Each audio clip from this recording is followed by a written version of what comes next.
look, so there's you, and you pretty humble. You don't talk about the stuff you did, but then you got other people like a Joe Rockhead that's rah rah rah and talks about everything he did, and you got some people in the middle. If Raymond Washington was here in front of this camera today, what type of interview would he give? I think that he would give a strong interview because Raymond had a cool voice. His voice was real clear. He didn't speak with broken dialect. He had a good vocabulary, and he would have good recall, and he could tell us about, some of the good stories, about the fights and, about some of his escapades with the women, because he had girlfriends on the west side as well as the east side. And he was really the kind of guy that really liked to go out and talk to the young ladies, He would dress well. He loved it to work on his car, and fix it up and have it looking good. He was motivated to have a car way before I got a car. He would come over there. He had a 53. He would come over in the Monza. Then I heard he had got a 61. I had got a 61 from Cheatham. So, the East Sides had nice cars too. Metal Flake.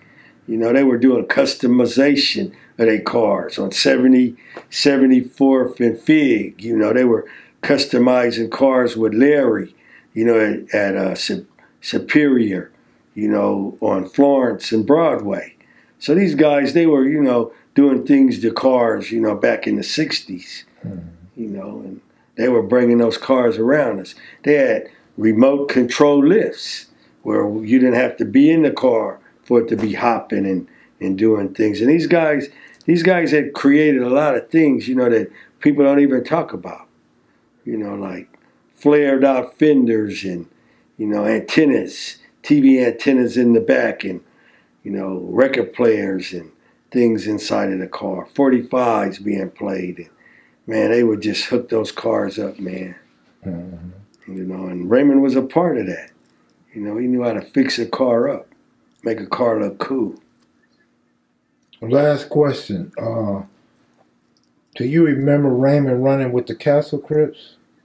Or you don't remember that? I knew the Castle Crips. See, when you talk about the Castle Crips, you got to talk about Tony Stacy. You got to talk about Buster. You got to talk about these dudes that were Castle Crips. Then you had the Castle Crips, which was right next door, to Skull and them, the Kitchen Crips. So yeah, I remember the Castle Crips. Right. And Raymond, he always, he would go in. He would go in and visit all the sets because he was the godfather. He would go visit the castle. He would go visit the kitchen.